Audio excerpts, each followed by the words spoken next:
Educa TV.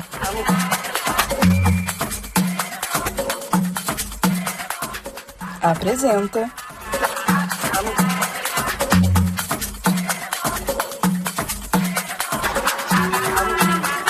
Diálogos Étnicos. Se no Brasil há tantos povos, tantas culturas, tantas formas de enxergar o mundo, é natural que também existam diversas maneiras de interpretar o divino, de vivenciar o sagrado e de expressar ou não a nossa fé. Muitos dizem que religião e política não se discutem. No entanto, nos tempos atuais, vemos que essas duas dimensões da nossa humanidade estão cada vez mais interligadas. Será que isso é positivo ou negativo? E você? Como você expressa a sua fé, a sua escolha ou não de ter uma religião? Vamos falar sobre isso? Seja muito bem-vinda e muito bem-vindo ao nosso Diálogos Étnicos, o videocast aqui da Educa TV, onde a gente faz uma reflexão sobre diversos temas para promover a tolerância e o respeito. Por isso eu tenho 3 convidados hoje muito especiais para falar sobre esse tema. Primeiro, o Dr. Ademir José da Silva, que é advogado, a quem eu agradeço pela presença. Muito obrigada, doutor. O agradecimento é todo nosso.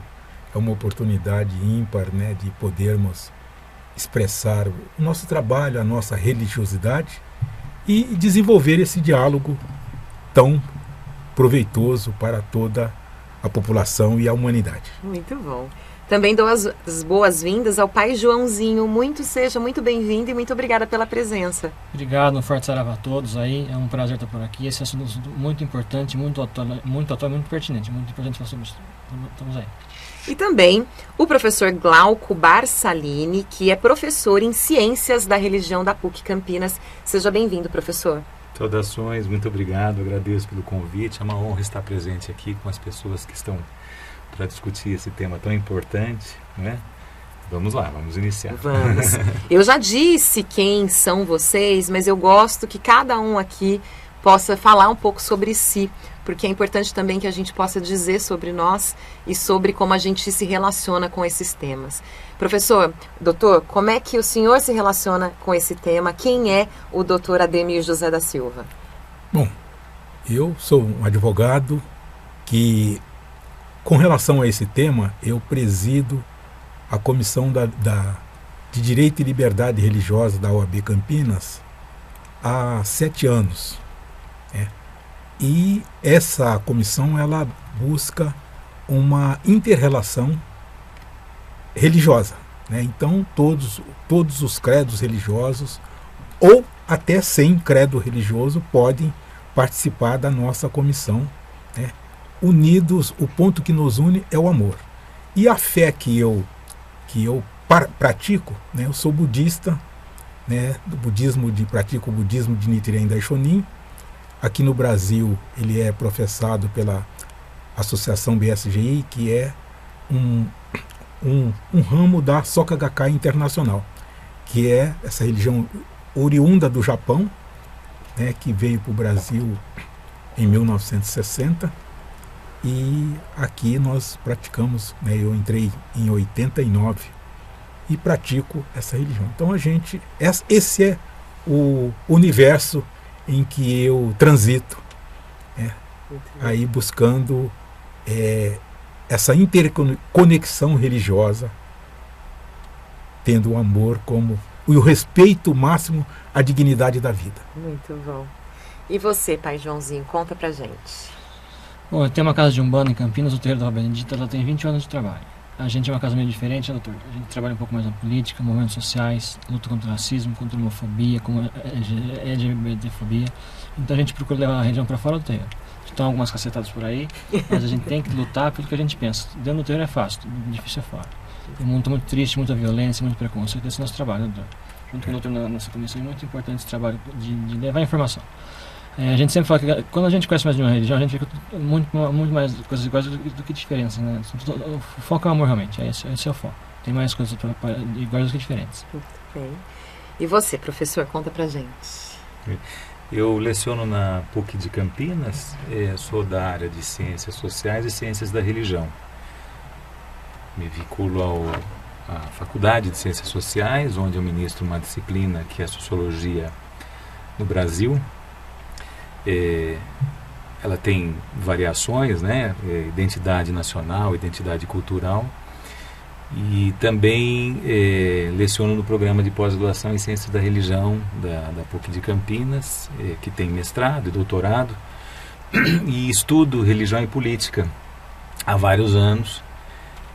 Essa intersecção entre a religião e a política, dentro de uma perspectiva própria da filosofia e das ciências da religião, que se chama teologia política. E mais recentemente, voltei, há vários anos tenho lecionado cultura brasileira, mas mais recentemente me voltei a estudar um pouquinho a questão. Eu falei temática, não é temática porque é vida, não é? Então é muito mais do que temática, né? Mas a questão da religiosidade afro-brasileira, especialmente a partir de uma cidade próxima de Campinas, que é uma cidade já bastante antiga, Itu. E então, mais recentemente, tive a oportunidade de estudar um pouco, não é?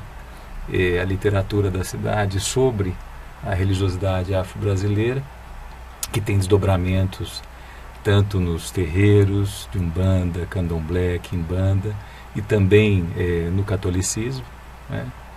E a partir das irmandades, né? Irmandade, por exemplo, de São Benedito, né? E também temos aberto, eu tenho aprendido com o Centro de Estudos Afro e Afro-Brasileiros da PUC de Campinas, né? Recentemente inaugurado, acabou de fazer um ano, exatamente. E agora orientando, inclusive, uma aluna, Carolina Santos, que está estudando a Umbanda na Argentina. É muito interessante para mim, é um terreno bastante novo e muito interessante. E o senhor professa alguma fé? Eu sou católico. Católico, muito bem. Então temos aqui várias, a gente vai conseguir realmente falar sobre várias perspectivas. E eu queria começar que a gente falasse sobre, queria ouvir de vocês, qual é o papel que a religião, que o sagrado, que as crenças têm na construção da identidade pessoal e na identidade coletiva. Professor, por favor, se puder começar. É ancestral, né? O papel das religiões, né? Na construção das identidades dos sujeitos, das pessoas, sejam eles sujeitos coletivos, seja dos indivíduos também na modernidade, né? Há um certo descolamento da ideia de sujeito, não é? A partir da modernidade, porque se criou a ideia de indivíduo, como se o indivíduo também pudesse se auto-identificar enquanto indivíduo, apartado, longe das religiões, né? Ao passo que em tempos outros, em outras coletividades, em outras comunidades que não tiveram inseridas propriamente nessa perspectiva da modernidade, nesse sentido mais estrito, o religioso nunca foi estranho. Mas mesmo assim, né, mesmo diante de uma ética do individualismo, né, a gente vê a autoafirmação, né, de posturas que podem ser, né, religiosas, consideradas religiosas, né, ou pela negação da própria religião, de posturas que são interpretadas por muitos intelectuais também como religiosas, né? A saber, o ateísmo. Então, a religião, basicamente, né, dentro de uma perspectiva mais ampla da sociologia e das ciências da religião, a religião ela se conforma como um conjunto, né, de ideias, condutas, regras, normas, né, orientações para a vida das pessoas, dos indivíduos e das coletividades, né? Então ela marca a vida de todo mundo, independente de quem seja, né? E elas, portanto, são muito importantes na construção das identidades pessoais e das identidades coletivas. Senhor, doutor. Eu entendo que a religião, concordando com o professor, né, só dando um segmento, ela deve servir ao indivíduo e à coletividade. Então, evidentemente que existem as regras, só que essas regras elas devem ir, né, até o ponto que não prejudica. Não prejudica. Então eu levanto sempre né, e trago da nossa fé religiosa, que é o respeito máximo à dignidade da vida. Então nós temos que pautarmos por essa perspectiva, né, de respeitar a dignidade da vida. Então a religião não pode servir para buscar a inclusão ou exclusão, né? Ela tem que ser acolhedora, né? Então e às vezes a gente esbarra, né, em alguns procedimentos que acaba não concretizando esse ideal.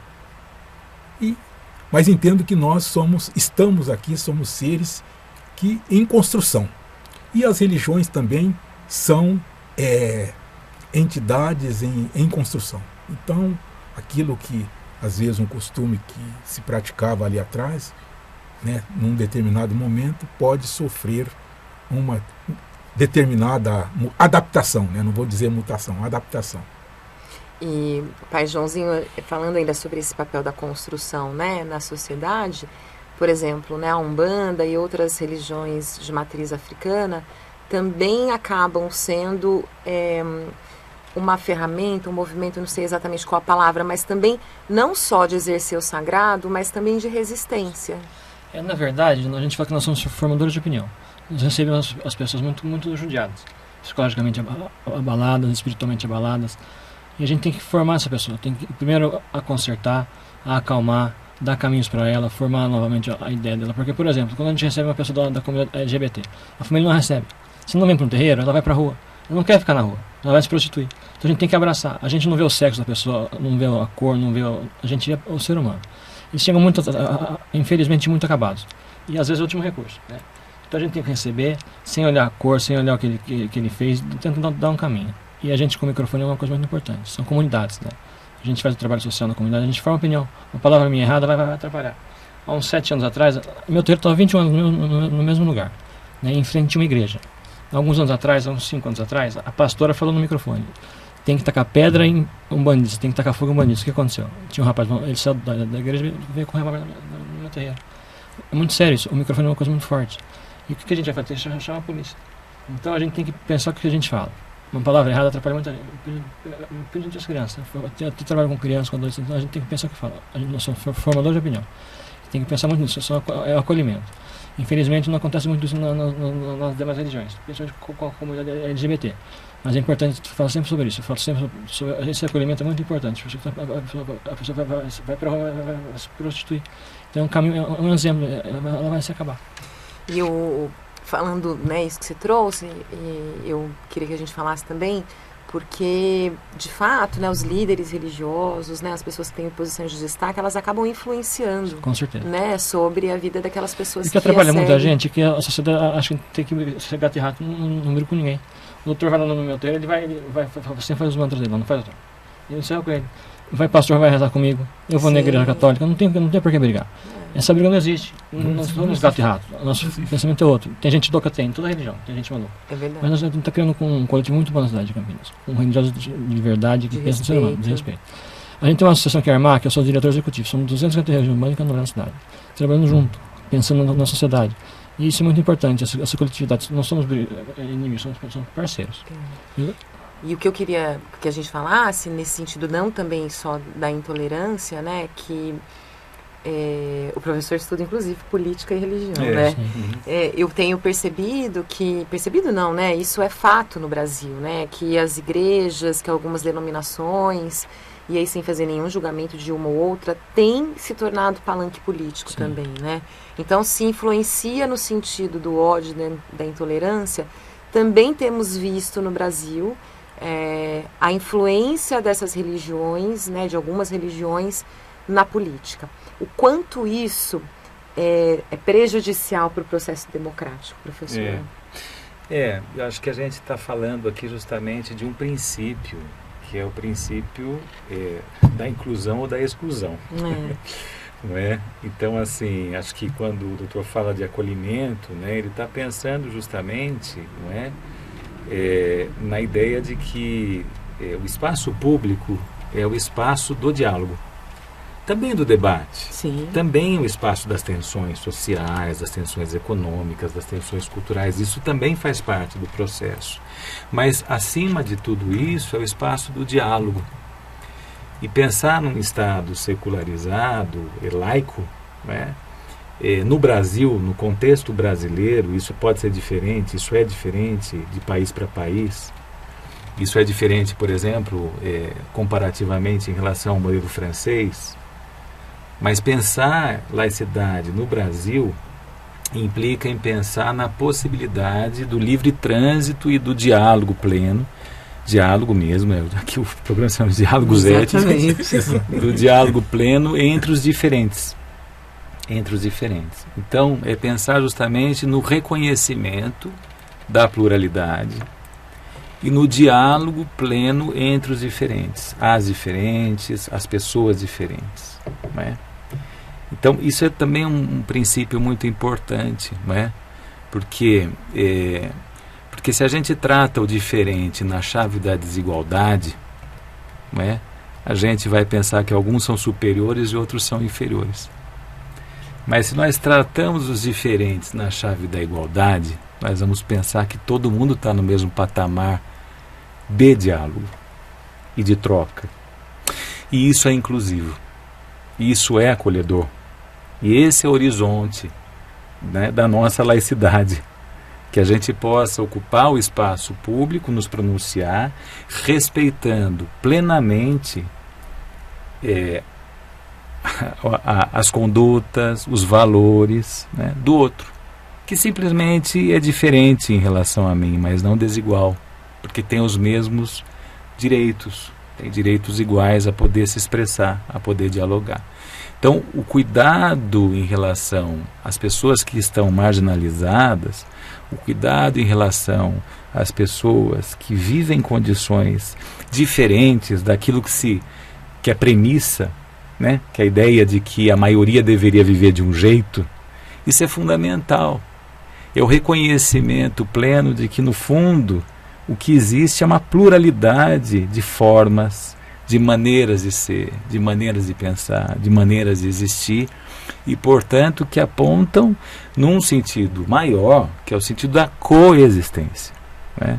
Então, é isso, quer dizer, é legítimo ocupar o espaço público com religião, é legítimo num país como o nosso, na cultura nossa.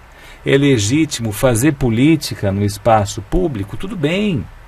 É legítimo professar valores, né, valores religiosos e afirmar valores religiosos no espaço público. Bom, isso não é problema, né, numa cultura como a nossa. O problema é querer excluir o outro, é querer universalizar e universalizar a si mesmo contra o outro, e achar que o eu é mais importante e é superior ao outro, e o outro só pode existir, coexistir comigo se for igual a mim. Esse é o problema. E é isso que muitos desses discursos, desculpa, eu me alonguei, e é isso que muitos desses discursos e muitas dessas lideranças religiosas, de várias lideranças religiosas, infelizmente, das mais diferentes religiões, exatamente, matrizes religiosas, não é? Que se associa a um movimento mais ou menos geral que acontece no país e que ganha força, não acontece de hoje, já acontece desde o século XIX, não é? Ele tinha sede em uma religião e aí ele migra para outras religiões, ele ganha novos contornos, mas ele se fortalece de novo nos últimos anos, que é um movimento que pensa o eu como universal, né? E o outro como alguém que deve ser excluído se não for como eu. Esse é o problema. É um problema de direito, é um problema político. É um problema de direito. E é por isso que nós temos que estudarmos, né? Buscarmos a maneira de entender o outro, de conviver, né? E acima de tudo, acho que no Brasil, falando no Brasil especificamente, nós temos uma Constituição que ela define o país como laico, né? Então, laico. Então não há que se haver, né, uma superioridade, né, uma superposição de qualquer segmento religioso. E isso trazendo aqui com os pensamentos trazidos pelo pai Joãozinho, pelo professor Glauco, nós entendemos que esse espaço é bastante importante. E, principalmente, o diálogo. Né? O diálogo. Nós temos que promover como se diz assim, a exaustão, né? Buscar a exaustão desses diálogos. Porque só, né, através do diálogo, através da paciência de ouvir o outro, nós podemos caminharmos, entendermos. E tendo como referências as questões que o pai Joãozinho colocou, trouxe aqui para nós, das pessoas que às vezes são excluídas do próprio seio familiar. Então eu entendo que isso é uma contradição. Né? É uma contradição quando você trazendo o princípio de que o amor, o respeito à dignidade da vida, né, é o cerne daquilo que nós buscamos através da religião. Então, quando eu excluo alguém da minha própria família, né, por algo que eu entendo que não é o correto, não é o direito, quer dizer, como é que eu possa ter? Quer dizer, no budismo a gente tem, né, o princípio das ameixeiras, amoreiras, pessegueiras, que são a individualidade de cada um.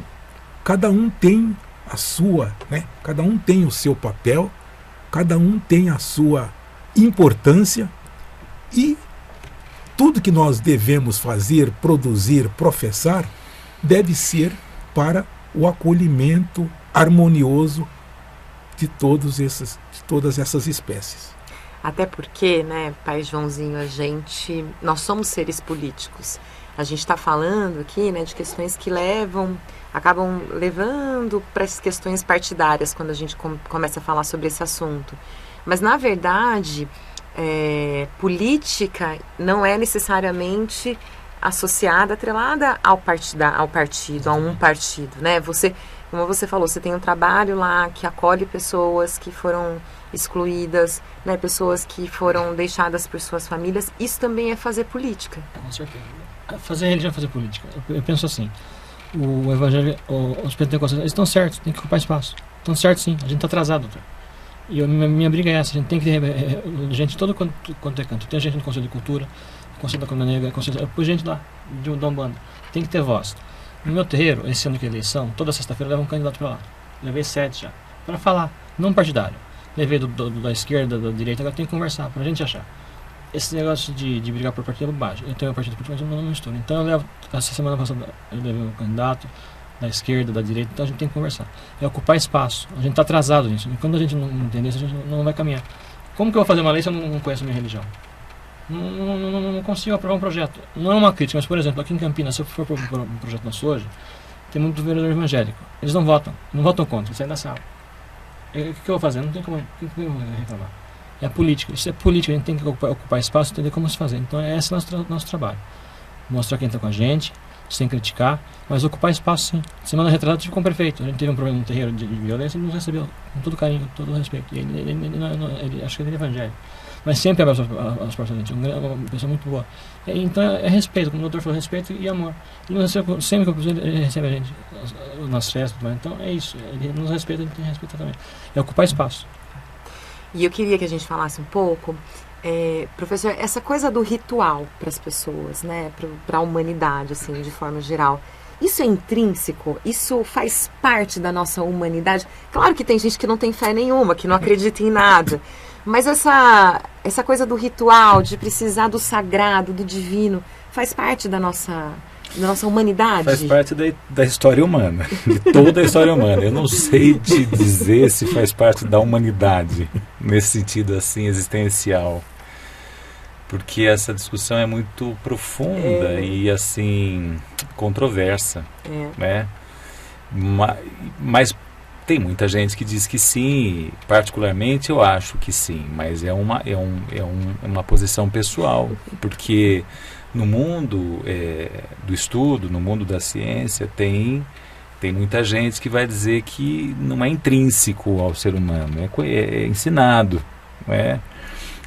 Tem muita gente que vai dizer que é intrínseca à religiosidade, mas a religião não propriamente, quer dizer, essa disposição para o sagrado, né? Mas também a gente pode perguntar o que é sagrado e o que é profano. Temos mais perguntas que respostas. Porque profanar o sagrado, né, também é um exercício que a humanidade realizou na sua história, né? E isso pode ter sido tão sagrado quanto separar o sagrado do profano, né? O que eu quero dizer com isso, em outras palavras, as comunidades que não se confundem com o sacerdócio e que exprimem a sua religiosidade, exercem a sua religiosidade de uma maneira mais livre em relação ao conjunto de rituais próprios do universo sacerdotal, né? Ali existe religião, né? Ali existe certamente a expressão da religiosidade. Mas você pode perguntar, né, uma expressão de religiosidade sem liturgia é religião? Bom, você pode dizer que sim, antropologicamente pode dizer que sim, né? Então, é profundo. É profundo para te responder assim, mas o que eu te responderia então, desculpa, eu dei uma volta, mas assim, né?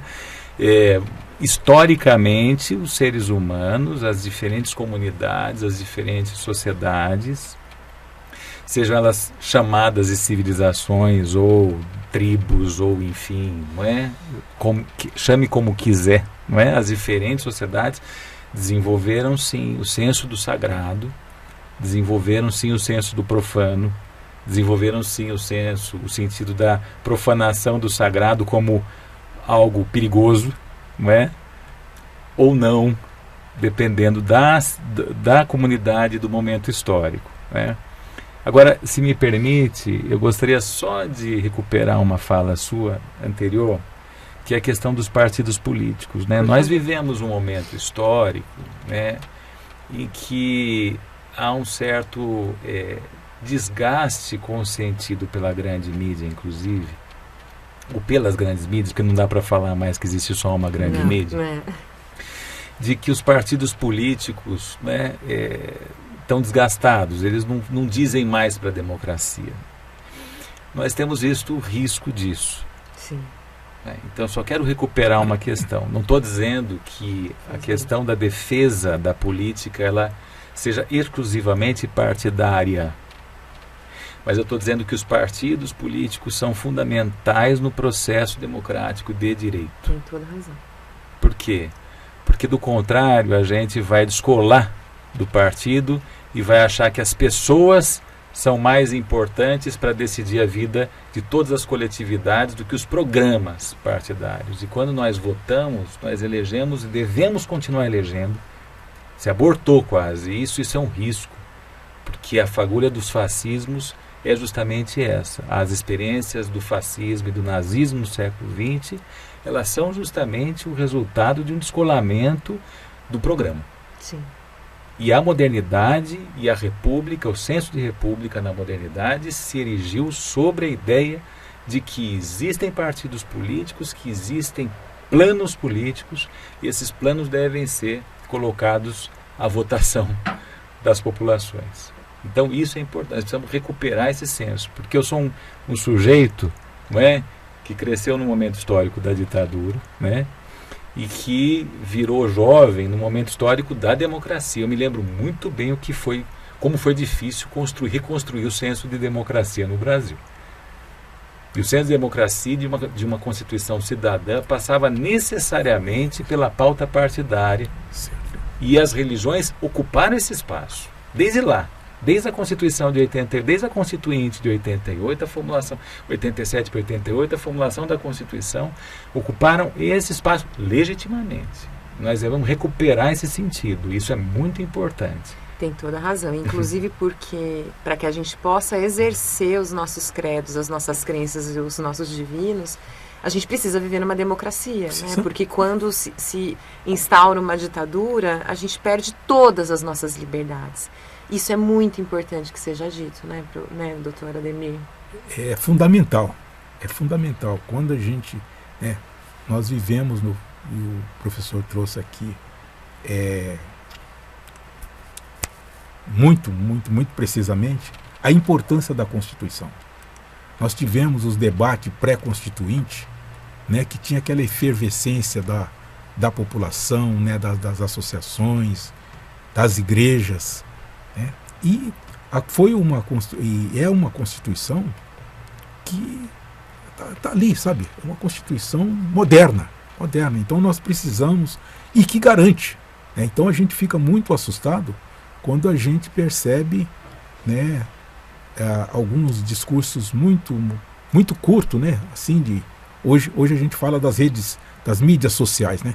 Das mídias sociais sem muita reflexão, sem quase nenhuma reflexão, né? E às vezes tem até uma expressão que eles chamam de lacração, né? Né? E isso é muito perigoso. É muito perigoso. É muito perigoso. Nós temos que, inclusive, quando foi falado aqui da falta de direito, nós temos que lutarmos com todas as nossas forças, com todas as nossas possibilidades para garantir, né, o direito do contraditório, o direito de fala, o direito do devido processo legal. Ou seja, né, quando alguém é acusado de alguma coisa, ele precisa ter o direito de defesa, né, ele precisa ser ouvido. Não podemos ter unilateralidades. Então a gente vive, às vezes nós estamos vivendo algumas questões assim dentro da nossa democracia. Então eu entendo que é importantíssimo nós buscarmos esse diálogo. E, como diz aí, que eu tinha um gestor que ele dizia, né, ele falava assim, falava a Constituição de um livrinho, né? A gente não pode esquecer desse livrinho. Eu entendo que é um livrão. Né? É um livro que é de cabeceira, que deve ser começado a estudar lá na pré-escola. Na pré-escola, né, aqueles conceitos da Constituição, que é muito importante, e que é a nossa garantia de direito. E de existir. E a gente entender também que conversar e debater não necessariamente quer dizer que o adversário, quem pensa diferente, é inimigo. Não. Né? A gente tem que conversar mesmo, é a diversidade que nos traz tanta riqueza e que a gente consegue evoluir como ser humano, né? Então, isso é muito importante, né, Pai Joãozinho? A gente conseguir entender, e eu acho que é muito representativo, né, ter alguém da Umbanda aqui, porque a gente sabe que esse tipo de religião, né, essas religiões, como outras, mas essa de uma forma especial aqui no Brasil, sofreram e sofrem muita perseguição. A gente está em 2024. Quanto tempo tem a Constituição? Quase 40 anos. Meu terreiro eu mudei de lugar em junho, mesmo bairro. Tô lá, eu nasci lá. Mudei de prédio. No primeiro dia de culto, pedrada, tijolo, vizinho tocando tijolo. No segundo dia de culto, molecada tacando pedra. Neste ano, isso? Por isso que eu falo com o prefeito. Tijolo. O que tem na cabeça um cara desse? O que a gente tem que fazer? Um espaço assim importante para passar informação. Como eu vou denunciar? O que eu tenho que fazer para me proteger? Eu fiz. Quer dizer, e se mata uma pessoa com uma tijolada? O que a pessoa tem na cabeça? 2024, pedrada em gente, tijolada, quase que na cabeça de uma mulher. Eu não fui brigar. E se eu for revidar? Se eu for brigar? Eu sei quem foi. Fui na delegacia, fiz o BO, foi atrás dos meus direitos. Parou. Mas vai acontecer de novo. Então, o nosso trabalho é importante entender nossos deveres e direitos. O que acontece se eu sofrer um ataque? Onde eu vou? O que eu tenho que fazer? A gente vai junto. Eu tenho prática na delegacia, eu adoro na delegacia, o delegado me conhece. Não podemos ficar quietos, senão não acaba nunca. Não é religião, são pessoas. Não é religião que é ruim. São pessoas dentro que atrapalham. Em toda religião. Se me cai um tijolo na cabeça de uma criança, mata. Um senhor de idade fez isso. O que eu vou fazer com ele? Não vai mudar. É lei, tem que punir. Se a gente ficar quieto, não acaba nunca. Infelizmente, a nossa religião e o candomblé, 97% das denúncias de violência são contra a gente. Tem uma maioria, esse número pode ser muito maior, porque o pessoal tem medo de denunciar. tem medo da polícia, tem medo da... Não pode ter. Tem que conhecer direito e dever. Então, nosso trabalho é na Narmac, a gente faz documentação inteira, para existir, para ter estatística. Mas está muito perigoso ainda. Infelizmente, ainda acontece muito dessas loucuras. O poder do microfone. E, professor, o senhor que estuda isso, né, do ponto de vista histórico, é intrigante, porque se a gente olhar para o início do Brasil, né, para os nossos povos originários, eles tinham também, né, os seus credos, as suas crenças. Depois vieram para cá, né, foram trazidos para cá, os escravizados, também com os seus deuses, com os seus orixás. E é muito...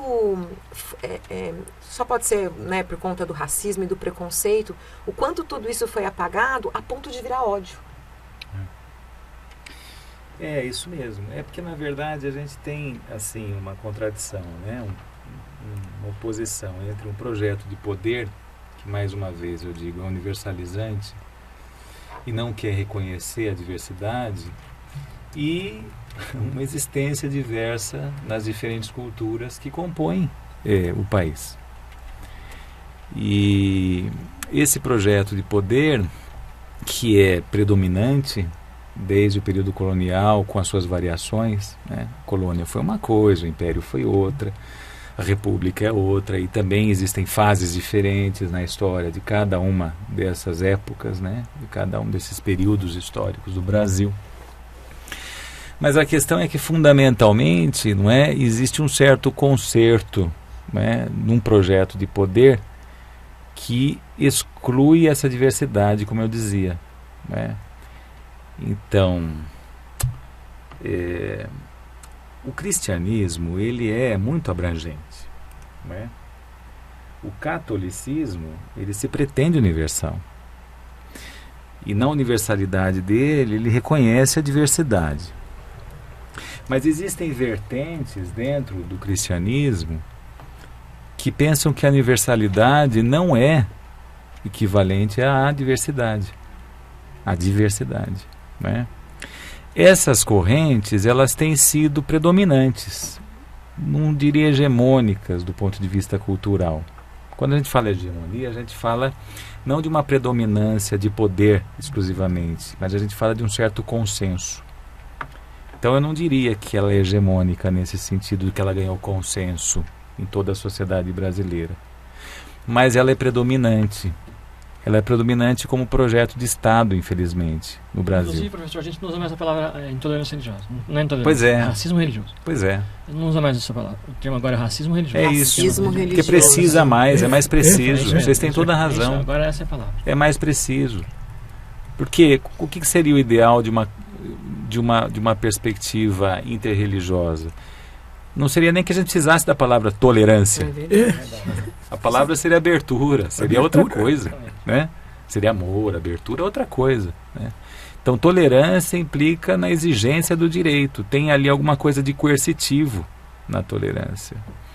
E até uma superioridade, né? Porque Pois é. quem tolera, né? Pois é. É tem verdade. Boa. Ele está, né? Boa. O senhor Eu tem te toda a tolero. razão. É. Você está acima, né? Exatamente. Agora, a abertura, não é, nesse sentido da amorosidade, ele espelha uma ampliação de consciência humana, não é?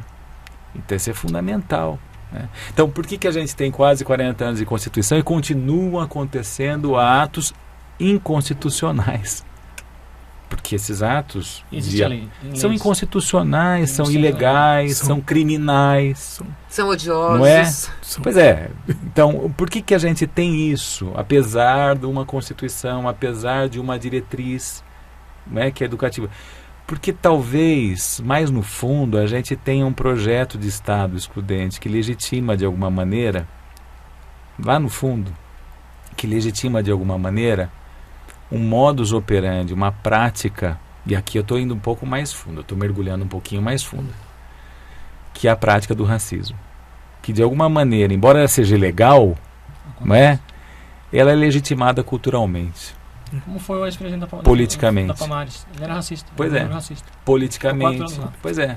É o governo. Percebe? Infelizmente. Então, Então, a gente tem que trabalhar pela superação desse projeto de Estado, né? Então, assim, por isso que eu volto a dizer, a disputa no universo público da política é legítima e é preciso que a gente afirme os partidos políticos e os programas políticos, mas é preciso que a gente esteja vigilante para que se construam programas políticos efetivamente plurais, abertos, democráticos, e que queiram desconstruir um projeto de Estado que, ao mesmo tempo que faz uma lei que, em tese, deve coagir, deve ser coercitiva em relação a um ato criminoso, por outro lado, na prática operacional, faz vistas grossas ao racismo. E afirma muitas vezes um modelo cultural da ideia de que a gente vive uma democracia racial, quando a gente não vive. Entendem o que eu estou dizendo? Então, a gente tem que mergulhar um pouquinho mais fundo ainda para entender justamente esse termo que o pai Joãozinho está trazendo aqui, que é justamente essa ideia de racismo, não de intolerância. Então, um exemplo, Racismo doutor, que eu religioso. sempre falo, professor, desculpa. Meu filho, ele é loiro de olho verde, mas é meu filho. Ele é filho de Xangô. Então, a gente, quando ele de Xangô, ele tem um fio de contas marrom. Ele falou, pai, eu queria ir na escola com esse fio de contas. Quantos anos ele tem, pai Joãozinho? Na época tinha 15. Eu falei, vai, mas se acontecer, você me avisa. Ele foi na escola, todo mundo gostou, elogiou, queria saber o que era. E se fosse um negro? Como que ia ser? É feitiço, é macumba, é mal... Esse é o problema. Ia ser diferente. Então, em todo canto existe realmente esse racismo religioso. E o símbolo era o mesmo, né? Uma coisa. Símbolo. Para ele, como ele era loiro de olho verde, é uma coisa bonita. Agora, o negro é essa coisa de feitiço, de macumba, de maldade. Começa com a juventude. É que a gente tem que tratar. Infelizmente, está em todo canto. Até porque, né, doutora Ademir, a gente tem sempre que lembrar que o racismo, assim como o machismo, é estrutural e estruturante no Brasil. E chegou aqui com a primeira caravela, Exatamente. primeira caravela, e está enraizado. E a gente percebe, quem tem olhos e ouvidos para... né? Acontece diariamente. Acontece diariamente. Então, não foi só lá, né? Então todos nós precisamos estarmos vigilantes, né? E é muito importante, gente que tem voz que eu digo, alguns espaços que a gente ocupa, então, porque às vezes as pessoas que sofrem essas ameaças, né, que sofrem esses crimes, né, às vezes crime, às vezes não tem nem condições de perceber, às vezes ela não consegue nem perceber o que está acontecendo, né, de se defender e está ali também numa posição de fragilidade. Então é muito importante a gente estar atento e não acreditarmos que não é conosco, que aquilo lá, eu não tenho nada com isso. Nós temos muito a ver com isso, com tudo isso. E de dor, né? É uma dor que eu acho que é paralisante, porque é de uma violência tão grande, né? De uma desumanidade, né? Tão grande que... É isso. Mas é por isso também que é tão importante a gente falar sobre o aspecto do sagrado e do divino, como a gente começou, como o senhor muito bem trouxe logo no início, falando do amor, que é isso que nos une, né? O que nos une tem que ser maior daquilo que nos divide. Tem. Muito bem. Eu adorei. Espero que vocês tenham gostado tanto quanto eu. Foi excelente. Mas todo mundo que vem aqui, a gente pede para no final deixar uma última mensagem para quem está nos vendo e nos ouvindo. Queria que o professor começasse, por favor. Agradeço muito. Eu saio com essa mensagem, né? Que é linda, né? A mensagem do amor. Mas quero também deixar reforçar uma que eu já falei aqui, que eu chamei de ampliação de consciência, né? É um termo muito usado na psicanálise, mas aqui tem um tom psicanalítico, mas também sociológico, também jurídico, né? Que a gente amplie, né, cada vez mais, né, os espaços da diversidade, do reconhecimento para cada vez mais pleno do outro, né, da diversidade, né, na superação da autoafirmação do si, né, do si mesmo, né, do ego, né. Estou aqui parafraseando um pouco um termo de um autor chamado Paul Ricoeur, né? Mas eu acho que isso é fundamental para que a gente possa movimentar a cultura de uma maneira, num horizonte que a gente pensa na contemporaneidade, né? Superando esses modelos, esses padrões de violência, né? Acho que isso é fundamental. A gente não tem mais tempo para continuar sendo violento. Não temos. A gente chegou aqui e não tinha quase ar aí fora para respirar. Verdade. Então a gente não tem mais tempo para ser violento. Na nossa prática religiosa, Obrigado. existencial, a gente tem um postulado chamado lei de causa e efeito. Então, é um entendimento de um princípio que tudo que eu faço retorna para mim. Então, um autocontrole que nós devemos ter, que vai nos pautar o nosso caminhar, né? Eu sabendo que aquilo que eu te desejo, eu estou desejando não para você, eu estou desejando para mim, né? Aquilo que eu te faço, eu não estou fazendo para você, eu estou fazendo para mim. Então isso tudo que eu coloco para fora retorna para mim. Então a gente ter um autocontrole disso e uma alta responsabilidade, né, de que, e isso vale para tudo, né? Vale para tudo, vale para esse ar que está faltando, né? Vale para alguém que joga uma faísca ali do outro lado, o outro que joga uma pedra, né? O outro que... qualquer ação, né? Então isso retorna para a gente. Então a gente ter esse autocontrole e saber que nós não estamos, e também nós não estamos aqui sozinhos, né? Então hoje a gente percebe essas queimadas, essa falta de ar. Eu trouxe uma lembrança da época que nós tivemos a crise do Covid. Sim. Né? Que nós tivemos um presidente de um banco, né, e que morreu, expressando que ele dava, né, todo o dinheiro que ele tinha para ter um respirador né? E que isso é a vida, né? Então, e a gente está percebendo isso, né? Nós estamos talvez esvaziando essa caixa d'água que existe, né, para a humanidade, que é o meio ambiente, o meio ambiente e tudo. Isso passa por outras questões que nós trouxemos aqui tão bem, e agradeço essa oportunidade, né? Oportunidade. Muito obrigada. E você, pai Joãozinho? A gente da Umbanda, nós não temos um livro sagrado, não temos uma Bíblia, não temos o Alcorão. Nosso livro sagrado é o Preto Velho, né? É a conversa, é o diálogo, é a oralidade. Então a gente aprende a respeitar os mais velhos, entender os mais velhos, ter muita paciência. Com pressa não se faz nada. Então é ancestralidade, é escutar, é aprender. Não adianta a gente criticar com preconceito, a gente tem que aprender. A gente é bom conversar com outras religiões, com outros pastores, outros religiosos, para aprender. Isso aqui é o nosso símbolo, uma guia de Preto Velho, ancestralidade, eu trouxe para você. Ah, muito obrigada, puxa, que honra. É para te Muito proteger. obrigada. Quando os escravos obrigada. o Brasil era onde eles faziam os guerreiros com essa sementinha, no Lago Social. Então aqui, muito eu agradeço o espaço, importantíssimo estar com vocês, e com certeza vamos seguir nessas ações de estar junto, né, doutor? Tá junto. Obrigado. E aí eu gostaria de fazer aqui a minha prece, né?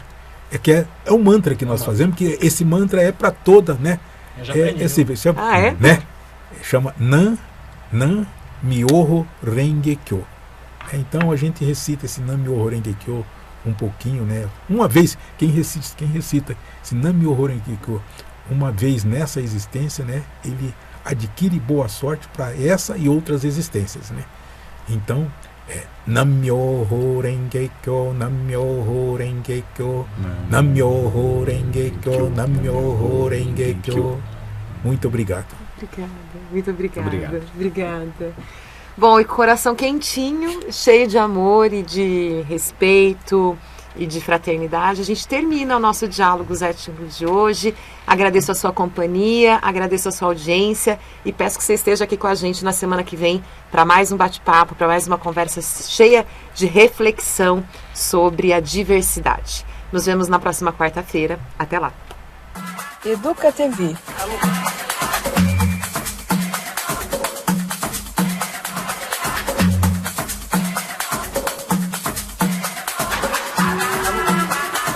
Diálogos Étnicos. Prefeitura de Campinas, Secretaria de Educação, Produtora Rio Brasil Digital. Educa TV Campinas, um mundo de conhecimento para você.